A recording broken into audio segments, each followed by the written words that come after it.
Okay, hi, my name is Niz. I'm going to be talking about React Native. So I'm going to split up this 10 minutes into 3 parts. So firstly, what is React Native and why did I choose it? And then I'll walk through some of the features of React Native and its utility and if there are any painful bits. And then I made a mini app, so I'll demo that at the end. So what is React Native and what's a native app? A native app is a smartphone app that's coded in a specific programming language, C for iOS and Java for Android.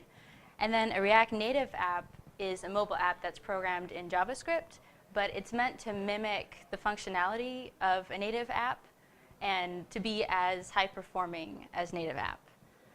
And it also uses the same fundamental UI blocks that you're used to seeing. So the scroll views and the toggles and all those things that you're used to seeing are involved in React Native.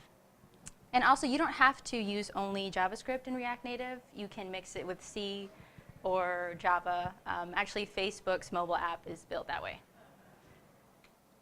So this is me thinking about what I wanted to do my tech talk on. And this is me thinking more.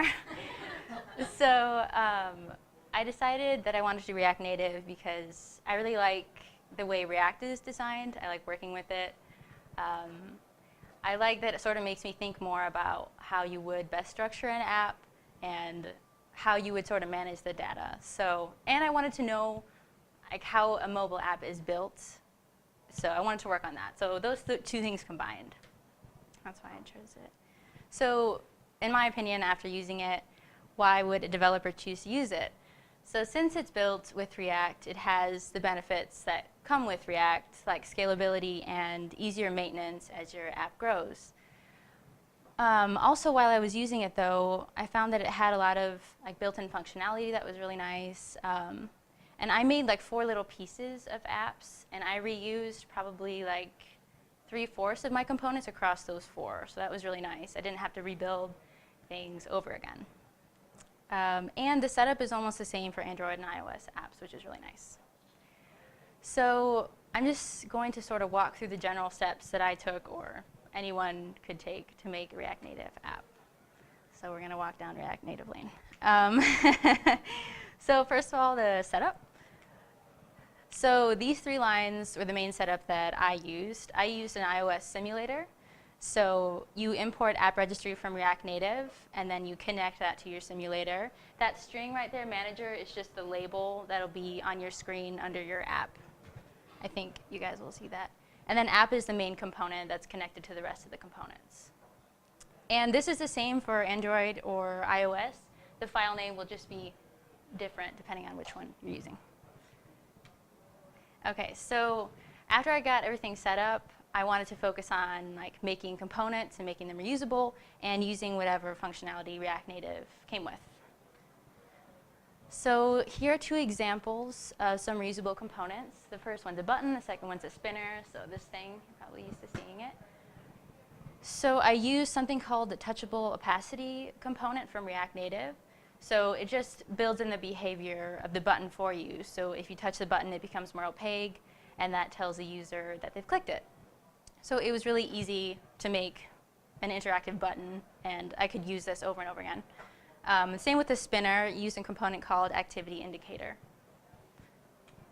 And similarly with input, the view and text input components all came with React Native. And all those properties that are on text input also came with it. Like secure text entry will change your characters into those little dots, like for your password, so no one can see it. Placeholder, you can add a placeholder. Autocorrect will take away the autocorrect in your iPhone or leave it there, depending on what you want. And then the unchanged text is a listener. So a lot of the components come with these props that you can just adjust to use how you want. So nothing's hard-coded, so I can customize it whenever I want to. And then this is my confirmed component, which I used a modal, which is just like a pop-up screen. And so that sounds difficult to implement, but because it's kind of done for you in this component already, you can just use it, add animations to it, and stuff like that. And then just lastly, list view is like a vertical scrolling list. So You guys have seen that a lot, and that also comes with React Native. So then in conjunction with React Native, I use a library called React Native Router Flux. That's the entire name. It's used to help you transition in the apps between screen views. So the three main components I used from React Native Router Flux were scene, router, and actions. A scene is just like a screen view. And what's really cool about this is that you can nest scenes within another scene tag. Like here, I don't know if you can see them. And nested scenes are connected. So I can navigate between them pretty easily. So there's one scene that's got the key employee list, which is here. And it's a sibling with employee create.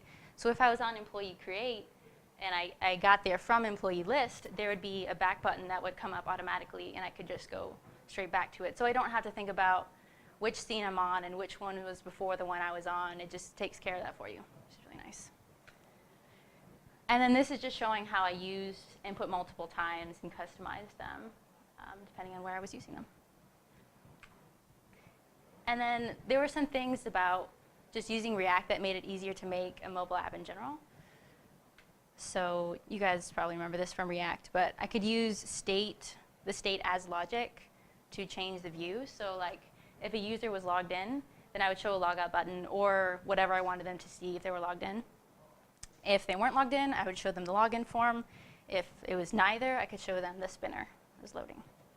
So that was really logical and intuitive, and I think it makes sense. And then using Redux, it was nice organization-wise because I could see all of the data that I needed to keep track of.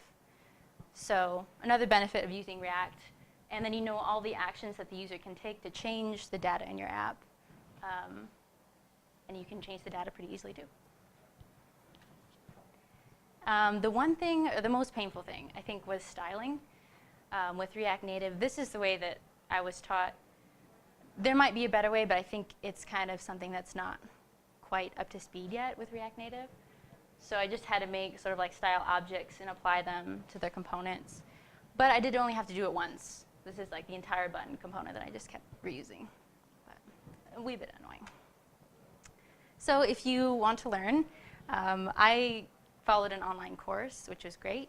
And there are lots of them. React Native documentation is also really good. They have a tutorial.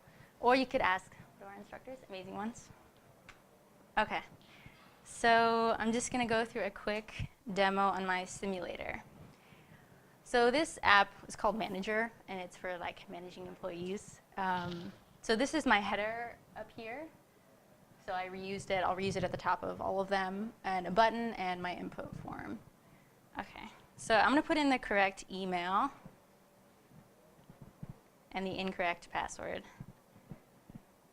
And this is authentication failed. I used Firebase for authentication and a little bit of data storage. And then the correct password is password, of course. And this is my main employee list page, and all my friends are here. So I'm going to add somebody. Oh, and that was my header you saw right here, just reused something different. I'm going to add Velma. I know you guys all want her number, so here you go. And she's going to work on Thursday. Oh, the sound came with it. You heard that. So Velma's now on my employee list. I can click on her and see her information. I can change her information, save it, and then when I click on her again, it'll still be there. I could text her. I'm not going to. And I could choose to fire her. I don't really want to.